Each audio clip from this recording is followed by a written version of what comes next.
Welcome to the Wealth Without Wall Street podcast, your guide to understanding how to get out of the Wall Street rat race and start your own mailbox money lifestyle. Now, don't let these handsome Southern draws fool you. These financial minds are teaching our country to enhance savings, increase cash flow, and create passive income, all without the help of Wall Street. Are you ready to break through? Now here are your hosts, Russ Morgan and Joey Murray. Welcome. This is the Wealth Without Wall Street podcast. Your host, Joey, the Italian Stallion Murray, joined as always by Russ, the Idea Guy Morgan. So Russ, this past weekend, Jessica has had the girls learning CPR. Okay. Taking an online course. And one of the situations that they are learning how to deal with reminded her of a story. She said, Joey, you got to share that story Russ told you about when they were at the lake. And I was like, okay, well, I tried. I did my best, but I did not do it any justice. Okay. And so I want you to share the story from the lake. Can you please share that with us? Okay. I don't know what this has to do with today's podcast at all, but maybe there's a chance encounter that would tie these two things together. So this summer we're at the lake and we would go to rope swings from time to time, as all good rednecks will do. And we're there, and it's my brother-in-law and I he's an orthopedic surgeon, and they have 11 kids. Yes, 11 kids. They're all the same, from same mom and dad. no twins in the group, and our kids. And we go and we do the rope swings. It's fun. It's something we've done for many, many years. Well, we're at the rope swing, Joey, and this older group shows up, and there's a group of like 60-year-olds as well as some 30-year-olds. And you can tell they're from out of town. They've been drinking, a little bit lively. A little inebriated. They swim over to the rope swing, and the guy in the water is like, no, I ain't doing that. I will not do that. But the older lady, she's mid-60s somewhere. She's like, oh, I'm going to get up on there. Let me do it. And so I'm just like, this is going to be fun, right? This is a chance to teach your kids what not to do when you're older. You're popping popcorn right now, like getting ready to watch. So, she climbs up on it, and they've got this long ski rope with a ski handle on it. And then they also have a rope that connects to it that allows you to get it when it's hanging over the water, right? So that's the real dangerous part of this. Really swinging out is no problem. I mean, my 5- and 6-year-olds have done this over time. It's not that hard. It's almost immediately over water, so it's not really dangerous to hit the ground. And you fall into at least 5 foot of water. But if you swing all the way out, you're 12, 15 foot of water. Sure. So this lady gets up there, and you can tell she's nervous, but she's kind of like telling the crowd, look, I'm going to do this. This is what I came here to do. I'm going to do this. And, like her daughter, who's like 30, sitting on the boat, she's like, Mom, you don't have to do that. No. She said, no, I won't do this. And so she looks down at Matt and I, my brother-in-law, and she goes, by the way, I do have all my teeth. I just took out this one because I didn't want it to fall out. So she's smiling at us with the hockey grin, I was like, oh, man. And so we're telling her, hey, look, to be safe, what you want to do is wrap that little rope, kind of go back and forth, the one that holds on to the main rope, and just put it in the ski handle. Don't wrap it over it. Don't wrap it around your hands. Put your hands over it, hold the ski handle, and just swing yourself out. You're fine. And just let it release. Just let it release. That way it won't catch you, when you're falling. Joey, she gets up there, and she's pushing 2.25, 250, this. She's seen her slimmer days, right? This isn't it. She barely, I don't know if she fell off the tree because she barely hit the water, and it was coming down flat on her belly. She hits the water. Belly flop. Now, here's a little key thing that happened. What I noticed is she hit the water. I noticed that little hand, the little rope that holds onto the handle is tight. I'm talking about like so tight that she goes and takes it underneath the water, which usually it's over the top of the water by about 2 foot when it's just hanging. So she brought it all the way down. So you knew she had to be holding it somehow. There's some tension. And that thing fires up into the tree. Like 30 foot up in the air, just like, right? So she comes up and it's like, ow, ow. And I'm trying my best, like, I'm being concerned for her. Why are you not laughing right now? Well, because I'm concerned, right? Because she's 60. It's like, man, this was a bad idea. You should not have done this. Yeah. And it's like, are you okay? And she's like, ow, ow, I barely fought. And so she's like slowly swimming herself. Captain Obvious. Yeah, thankfully she had a life vest on. She's swimming herself over toward the pontoon. And she's holding up her hand. And she's like, I think I broke my finger. and so I'm like, whoa. And so I look immediately over my brother-in-law, because he's the doctor, right? And like, he looks back at me after looking at her and like shaking his head going, no, she didn't break her finger. She cut it off. What? And I'm like, it's gone. She's like, you cut it off? Like, how? And so like he swims and like follows her, gets in a boat. Like, I mean, talking about chance encounter, the fact that you cut off your finger and you've got an orthopedic surgeon. But so here's what happened. She somehow wrapped this little small ski rope around like her middle finger. And Joey, from like that middle knuckle, it literally severed that thing. So when all her weight, when she went underneath the water, like the rope literally just, and that's what was all that pressure, and that rope goes flying through the trees, like it gone. And my brother-in-law was like, well, good news is that, I've seen worse. It's like, well, that's not good. He's like, this doesn't scare me or something like that. I mean, this is just crazy. So I don't know if that's what you, if you were able to tell that same story, because I know you were teaching about how to deal with amputees and CPR. But as it pertains to our story today, I think it probably, only way I can tie those two things together is maybe chance encounter. Yeah. So our guest today is Brian Page, and he had his own chance encounter on an airplane. You're not going to want to miss that story. That's where this whole idea came about of buying or using the Airbnb formula with houses you don't even own to make six figures in 6 months or less. Yeah, it's pretty interesting. Well, if you're tired of trading time for money, as we talk about on this show constantly, you're looking for an ideal way to pick your path. This might be one. I mean, he tells how the very first month he started doing this, he was netting all the utilities, rent, all the expenses, $1,600 a month, and that was on one bedroom apartment. Which, as we know, in most rental environments, people are trying to get $300 to $400 a month on a long-term rental. He did 4 to 5 times that. Happened in month one. He started buying multiple of these places and using a different method, maybe not even buying them, that you're going to want to learn from. So this is a really neat story. Let's dive into it with Brian Page. Dad, do you have to go to work today? If you're tired of having to answer yes to that question and you're ready to stop trading time for money, join Russ and I on this journey to financial freedom at community.wealthwithoutwallstreet.com. This is the place where you can take control. You can pick your own path and get there faster. Go to community.wealthwithoutwallstreet.com. Welcome into the show. We have Brian Page, the master hacker of the Airbnb formula. Welcome to the show, Brian. Good to be here. Thanks for having me.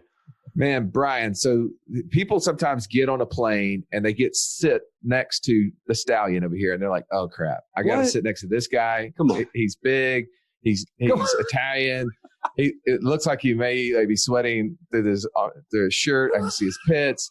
Like, this is bad. Or the people are like, let's make sure I don't have to sit next to that person. But you had an experience on an airplane that changed your life. I want to hear more about it. Tell me about the guy that you met on the airplane. Sure. I was on a work flight. I was working about 50 hours a week at this job that I particularly didn't like. I had gone back to working for the man, so to speak, after many, many years of being an entrepreneur, essentially never having really worked a traditional job. And so I was hating it. I was trying to figure out how to get out of that job. And so just on a typical work flight, sat down next to this guy and we started striking up a conversation. I found out that he was extremely wealthy. He was an angel investor. He invested capital in early stage companies, that kind of thing. And we started talking about what I was up to. And I told him I was renting this little 2-bedroom apartment and I had one of the rooms on Airbnb and I was making good money with it. And so he started asking more and more questions about what I was doing. And I couldn't figure out why this guy was so curious. Was he going to do Airbnb at his house? I didn't understand. And after talking to him, I said, why are you asking me all these questions about what I'm doing? And he said, well, because I think you're sitting on a gold mine here. And I said, well, what do you mean? He said, well, you need more of these properties.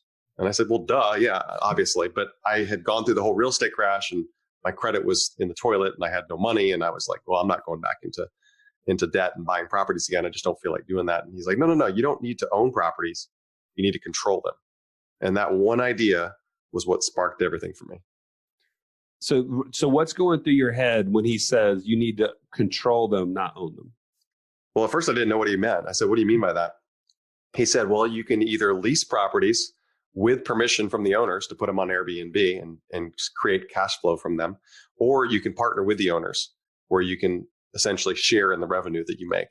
And if you do that, then you can control a whole bunch of properties without having to get big down payments and without having to go get loans and any of that kind of stuff.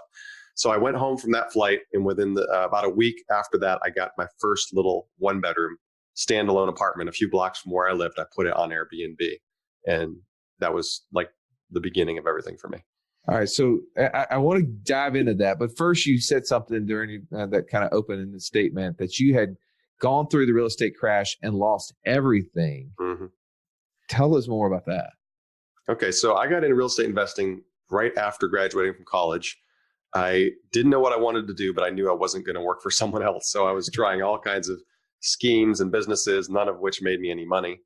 But then I learned that real estate, has created more millionaires than any other vehicle. So I thought, you know what, I'm going to become a real estate investor. And I started getting into flipping properties. I had a mentor that taught me how to do it. I flipped over 100 properties, and I was doing wholesale deals, and I was building, doing construction, spec homes. I was doing all kinds of crazy stuff, and became a millionaire in my 20s doing that, and had a huge portfolio. It was going great until it wasn't, until around 2007 when everything ground to a halt, and I was sitting on a whole bunch of beach property, oceanfront property that I couldn't sell and that I couldn't cash flow. And essentially it sunk everything for me. And I walked away from everything. So all my properties were foreclosed around 2007, 2008. And that was the end of it for me. And I really never went back to real estate after that. And I didn't declare bankruptcy, but I was essentially bankrupt. And I was in debt to the tune of $1.3 million after the fact. So IRS liens of 1.3 million. I got that letter. You can imagine what that does to you. Yeah. So I was a negative millionaire at that point.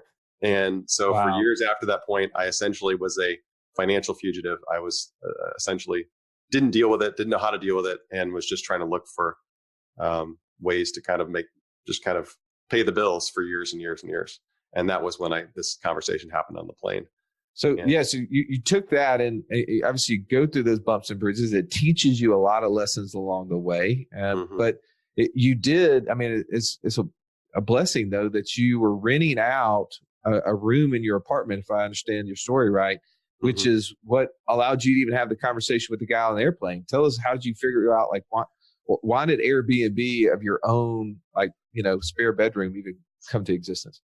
Well, I was looking for cash flow. I knew that I had missed that experience of having cash flow coming into my life on a regular basis without me having to do anything. And I was sick of trading my time for money at my job.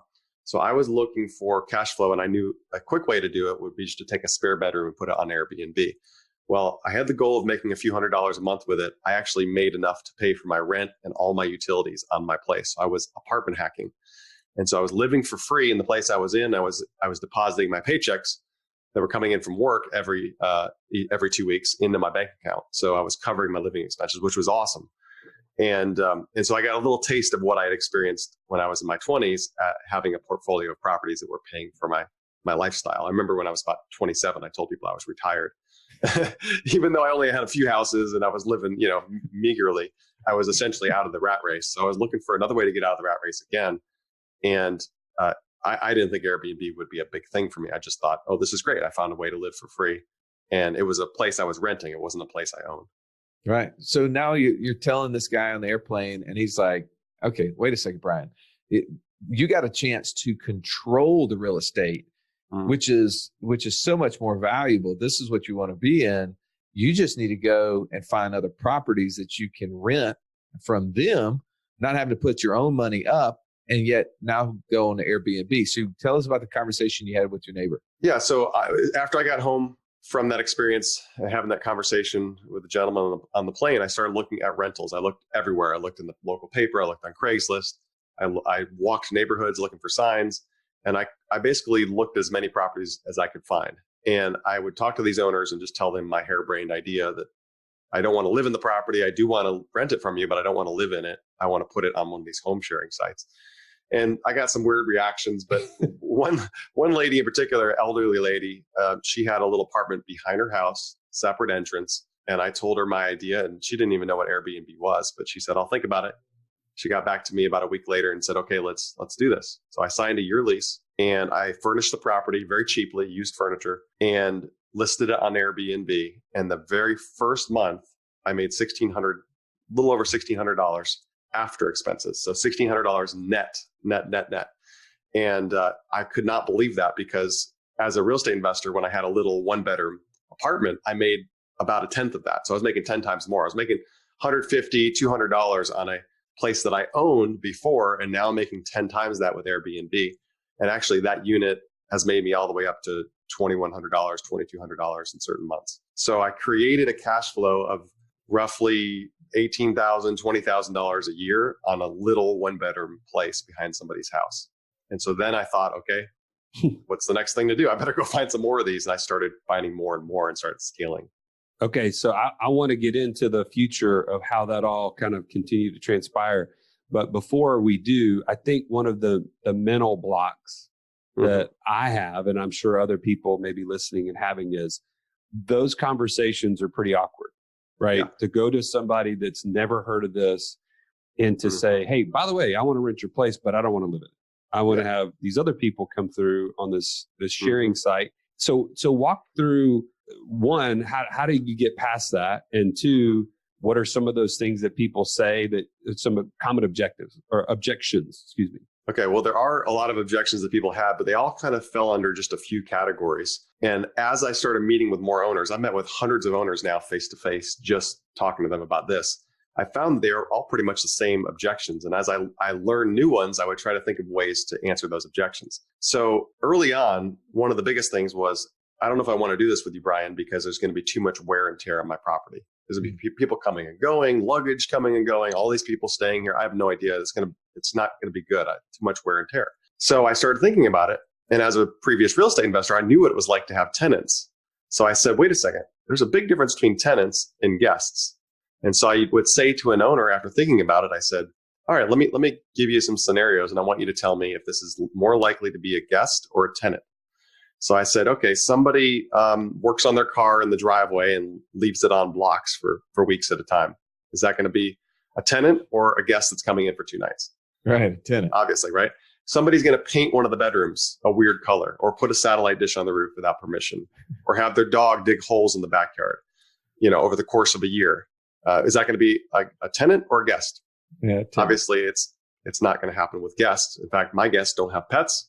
They're not allowed to smoke in the property. They're only there for a couple of days, 2 or 3 days maximum. And also I'm bringing in a cleaning company to professionally clean between each guest. So I explained to the owner, look, tenants cause problems. Guests do not. There's a completely different mentality between the two. And the mentality is tenants act like it's their property. It's my property. I've got it for the next year or 2 or whatever. And you can't come in here, and it's my space, and I can do what I want with it. Guests don't have that mentality at all. They're just guests in the property, and they're going to be gone. And so I could explain that to the owners. And I said, look, your property will be held to the highest standards.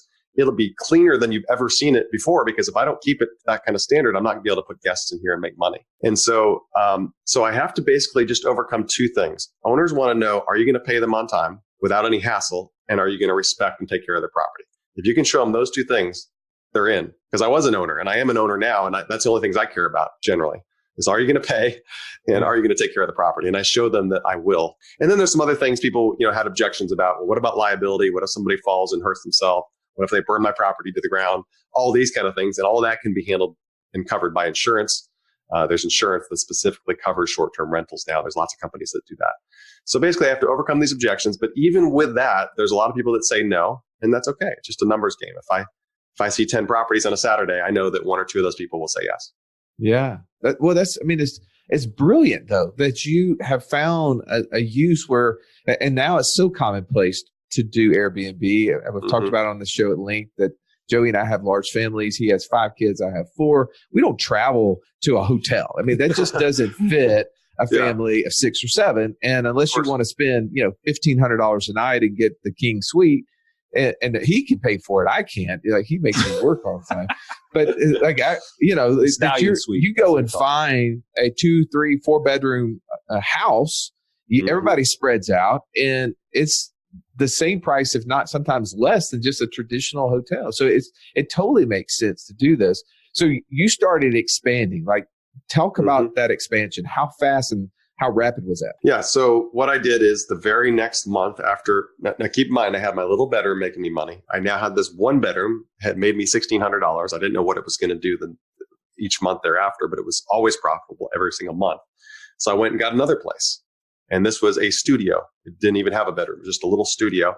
And it was expensive. It was $2,000 a month. That's pretty expensive for most cities. But when I approached that owner, she was thrilled with the idea because she'd been trying to rent that place for 5 months with no luck because it was too pricey for a very small studio. But I told her what I wanted to do, and she thought it was brilliant. She's like, that's amazing. So I leased it from her, and it was already furnished. So I learned, okay, now I need to get furnished properties if I can. So I only looked for furnished places after that point. And it was furnished and it had all the utilities included. So I didn't have to worry about any of the utilities. So what I did is I literally took the photos that she had used online and took those photos and posted them on Airbnb and started getting bookings. I blocked out the calendar because I didn't have the keys for a few weeks. And I said, I want to start my lease, 3 weeks from now. Is that okay? She said, that's fine. So I put it on Airbnb and I booked the entire first month with a profit before I ever got keys to the property. So I guaranteed and locked it in that I was going to make money. And so then I went and got another property after that, which was a 2-bedroom. And I got another 1-bedroom. I just kept stacking these things, made over $100,000 the first 6 months and over $300,000 the first year with all these properties. And then I got even more creative and I started thinking maybe I could do this without signing leases. And I found out there's a way to do that. You just simply cut the owner in on some of the profits you're making. And you can say to the owner, hey, you're charging $1,500 for this place. What if I can show you how to make $2,000 a month with it with no extra work on your part at all? All you got to do is let me list it on Airbnb. I'll get it ready. I'll stage it. I'll photograph it. I'll put it on Airbnb and I will guarantee you your rent, $1,500 minimum. But then anything over that, we'll split it or we'll do some kind of profit sharing.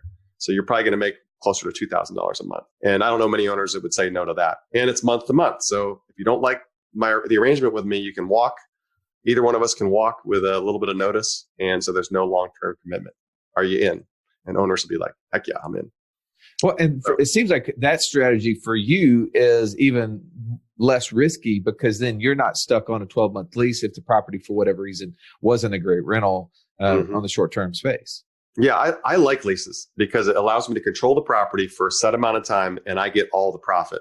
But partnerships are great if you don't want to sign a lease or you're scared to sign a lease. It's a great way to start in a market without knowing what that market, if you don't know what you can make in your particular town or city, you might want to partner with somebody first. And so it's a very easy way to get in. And it's also a no money down method. Okay. So everybody talks about no money down in real estate. With the leasing option, you have to come up with the first month's rent and deposit, a little bit of money to get involved. It's a very small amount of money compared to other real estate methods. But the partnership model means that I'm not giving them a deposit. I'm not giving first month's rent because I'm offering them a service. It's like, Mr. Smith, if you're ready to do this, let's sign the paperwork. And tomorrow I'll be back here. We'll get photos and we'll get this thing listed. So I'm not offering him any money up front. I'm just offering him a service. So it basically gets you in, no money down. You can start making money immediately as soon as it's listed on Airbnb. You start getting bookings and you create cash flow. And that cash flow is as long as you have access and control of that property. So I don't know any other way you can make cash flow that quickly in real estate or even outside of real estate. No, it's brilliant. Now, so you mentioned how you got started was more right there in your own neck of the woods, your own neighborhood almost. Mm-hmm. Have you now since then expanded outside of your city, your state, so on? Walk us through that. Yes. I'm mostly, all my properties are here in the Charleston metro area. I'm in Charleston, South Carolina, but I just got a property in Scottsdale, Arizona. It's actually a multi-million-dollar property that we control through a lease option. So we're leasing it long-term, but we also have the option to buy. So we're going to make a good chunk of money if and when we decide to flip the contract to someone else. And we're also looking at an entire portfolio of properties. We're looking at more in Arizona, but we're also looking at a portfolio in Florida. So now I'm in multiple states and I have people to help me manage them there. So I don't have to go to Arizona to manage the properties there. And so, so I'm in different price points, very, very low end all the way to high end multi-million-dollar properties. And I'm in multiple states. And many of my students are doing the exact same thing. So I got students that are doing multiple countries, which I haven't even tried myself yet. So they have family or they have friends, say in Italy, like this one girl I'm thinking of that lives in LA. she's doing deals now in Italy because she knows somebody there. So she's got properties in LA, properties in Italy. So it is possible to do long distance, but I don't recommend starting there. I recommend starting close to home and learning the business. Stallion, you got anybody in Italy that I can go hit up? You know, I need to work on the family connection. There you go. You know, in Sicily. Talk to me, Brian, about managing the properties, because I know obviously that's one of the thoughts that come up is, and we've interviewed a few different people that have talked about the short-term rental space, and there's different ways to do that. What is your thought process on managing this thing? Is it should somebody who gets into this, should they do it themselves initially, or should they immediately find somebody who can manage it? How do they do that? I recommend they do it themselves at first. So maybe the first listing or two, because you can't teach someone else how to manage all these properties if you don't know what your policies are, if you don't know what your procedures are. You got to learn it. You got to learn the business. There's a curve, a learning curve involved here. But what I found is that once I got to about 4 or 5 properties, I was becoming a full-time front desk person. I was basically running my own little distributed hotel. And that's cool if you want to have a job like that, but I didn't. I was like, this is not cool. I'm tired of taking messages at 2 a.m. where somebody's asking for more towels. I mean, it was like I was running a little hotel. So I got to the point where I figured I got to find a way to outsource all this. And thankfully, there are companies, that's all they do now, is they take all of that off your plate. For a few pennies on the dollar, they'll manage your listings, they'll message the guests, they'll take care of everything virtually. So I came up with a concept called virtual front desk. So just like when you have a hotel, you walk into the hotel, there's somebody at the front desk that takes calls and manages the hotel. You need a virtual front desk. And you don't want to be the front desk manager, you want to be the owner. So when you go in a hotel, you don't generally see the owner behind the desk, unless it's a little place on the side of the highway maybe. But the owner of that hotel is a fat cat, right, that owns a lot of hotels. So you want to be the owner, not the operator. And the way that you do that is through these virtual services. You pay a few pennies on the dollar, maybe 4 or 5% of what you bring in. Or you can hire a VA, which is a virtual assistant. And now there are so many VAs, that's all they do. They specialize in managing Airbnbs. And they could be in the Philippines, they could be in the States. You can pay them $4 an hour, you can pay them $12 an hour, but they can do all that for you. So the goal is to remove yourself from the day-to-day operations. So the only thing you're doing is finding more properties. And that's what I specialize in teaching. If you want to learn how to go get one place and put on Airbnb, you don't need me. But if you want to scale your business, that's what I teach, because it's all about scaling any kind of business you're in. You got to learn how to scale. And that's how you do it. All right. So there's probably a lot more questions around like objections or things that people are thinking. Russ and I are so limited. If you've listened to the show, you know that we only make it so far. Our elevator only goes so far. No, I got a good one for you that a lot of people ask about. Okay. What is it? A big one, and this is one that a lot of people won't touch in my space, is legality and restrictions with Airbnb. So a lot of people see all these articles and they see all this stuff coming at them like Airbnb is banned, Airbnb is not allowed.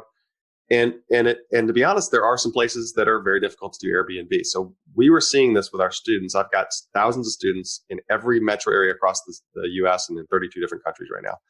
And what we found is some people were finding it to be challenging. So we started doing some research on this. We actually hired a research firm and researched the top 2,000 cities in the US, just particularly in the US. So any city over 30,000 people, we put it on a spreadsheet. And then we essentially gave them a grade. And we said, okay, how many of these cities and towns allow home sharing and how many don't?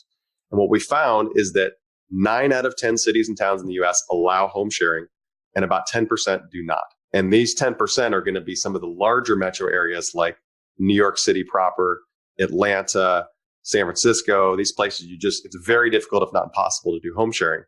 But what we found is that a lot of students were still making money in those areas. And so I started reaching out to them. I'm like, how are you guys doing this? How do you have multiple properties in these areas? And the answer that I got back time and time again, like Jason, for example, in New York, he said, well, I just go across the river to New Jersey. That's where my listings are. They're in New Jersey. And somebody else who's in Atlanta, they're like, well, you can't do it in Atlanta, but you can do it in the 12 other towns and municipalities that are around Atlanta that make up the metro area with millions of people. And so we found that the just like any other kind of real estate, there are zones where you can do it and there's zones that you can't. So you can't open a hair salon in a residential neighborhood and you can't live in an office building because it's not zoned that way. So the same thing, if you live somewhere where it's not allowed, which is 1 in 10 chance, you simply go where it is. You drive 20, 30 minutes outside that particular town. So as you cross the border, you go to a place where it's allowed. So that's what I encourage people to do. So, Airbnb is a disruptor. There are cities that are trying to fight it, just like they tried to fight Uber. but it's here to stay. Home sharing is here to stay, and the opportunity is massive. So that's what I tell people. All right, I've got a question that came to mind too. You talked earlier about studio apartments, 1-bedroom apartments. You even mentioned 2-bedroom. Is there a specific size that makes sense for this and areas where you teach your students to stay away from? No, there isn't. That's the funny thing. I did it a certain way, but I found other people, especially now that I've seen so many students like go through my program and do it their own way. A lot of people just do individual single family houses. I'm now doing single family houses that I actually own. So I have no problem with owning. It's a great way to build wealth. But you don't have to own to do this, of course. So I'm doing single family homes now. Some people are doing it with very, very high end properties, which I just started into. And no, it all depends on the particular area that you're in. So if you're in a major city, you're probably going to be renting a flat or a condo or a townhouse. Whereas if you're in a very small town or a mid-sized town in middle America or not in a big city, you're probably going to do a single family home. So it's really completely dependent on where you live. And the other thing that is a big misconception is that Airbnb is something that works in big cities, but doesn't work in small towns. And that has also been debunked because I have students in every size town. I have a ton of students that are in towns of under 10,000 that are absolutely crushing it, which is shocking. Wow. But places that you wouldn't think are destinations. And they're not destinations. They're not tourist destinations, but people still need to stay somewhere. And so really anywhere there's a hotel, and there's hotels everywhere, there are people staying there short term. You just got to get some of those people to stay in your B&B. All right. So Brian, this has been awesome content. I know that we're going to get deeper and deeper and deeper as we dive into this in the live Q&A within our community next week. But tell us a little bit. You've written a book on this subject matter. If I'm right, it's How to Become Financially Free Using Airbnb. Yep. And then also you teach. You keep talking about teaching. I'm assuming that's both in the book as well as probably some sort of course or content. Tell us a little bit about that. Yeah. So I wrote a book that outlines and goes into specific details on how I did what I did with each of these properties. So for people that like details, like numbers, I go into all that. I show you what I'm making. I show you the property. I show you the cash flow and basically show you how I stacked all these and built a portfolio. So that's something that if you want to get, we'll just put the link below to get the book. And then also I do train people. So I do an 8-week training that basically takes you through from start to finish, where by the end of the first 4 weeks, you have one property. And by the end of 8 weeks, you've identified the second property. So it basically shows you everything that I learned over all these years of doing these things and showing you how to build this from scratch, even if you don't know anything about real estate or you don't know anything about Airbnb. And so now I've had, like I said, thousands of people have gone through this and gotten their first, second, third listings by going through the training. Well, so Brian, you've also generously offered to do a webinar specifically for our audience. Mm-hmm. And so I want to give people specific instructions on how they can access that. You're going to need to go to wealthwithoutwallstreet.com/BNB. That's boy, Nancy, boy, right? BNB. Mm-hmm. So anybody that wants to come to that, give a couple of details on what they can expect from that webinar. Yeah. So on that webinar, what I'm going to do is I'm going to basically take you through my story. I told you some of that just now, but we're going to take you through and show you how I got and negotiated each one of those deals. Where did I find them? How much did they make me? And basically, how did I structure it? And there's really only a few steps to doing this. I'm going to show you each one of those steps in the training. And then not only what I've done, because who cares what I've done? I want to show you what other people have done, people that have gone through my training and the results that they've gotten. So I've been very, very blessed to see people that are as young as teenagers. I've got a kid that's up in Chicago who is doing right around $400,000 a year in Chicago. He doesn't own any of the properties. I've got quite a few people in their 70s plus 80s that are doing this, that have never done real estate. One guy that didn't know how he's going to retire, and now he's got 3 properties, making $3,500 a month. And he went through my course. So all kinds of ages, all kinds of socioeconomic backgrounds, and most people have no prior experience with real estate investing that have done this. So if you're a real estate investor, you got a head start. And so basically, I'm just going to show you all that, break it down for you, demonstrate how to do this, and then by the end, you can have a really solid idea of how it's done and if you want to do it where you live.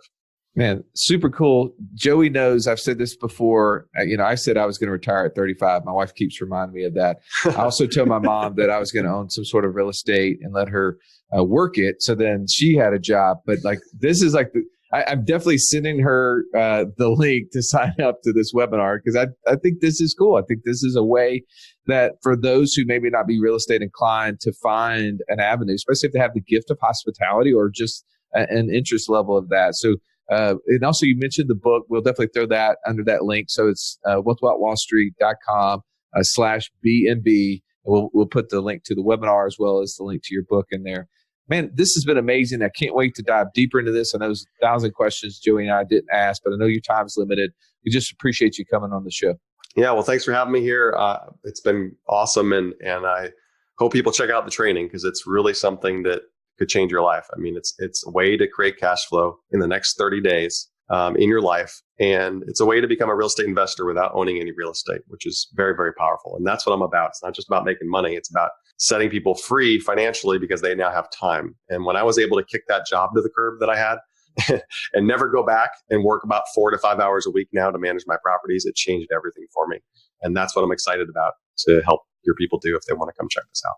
Dude, Awesome. so awesome. Thank you so much, Brian, for being on the show. Absolutely. Thanks.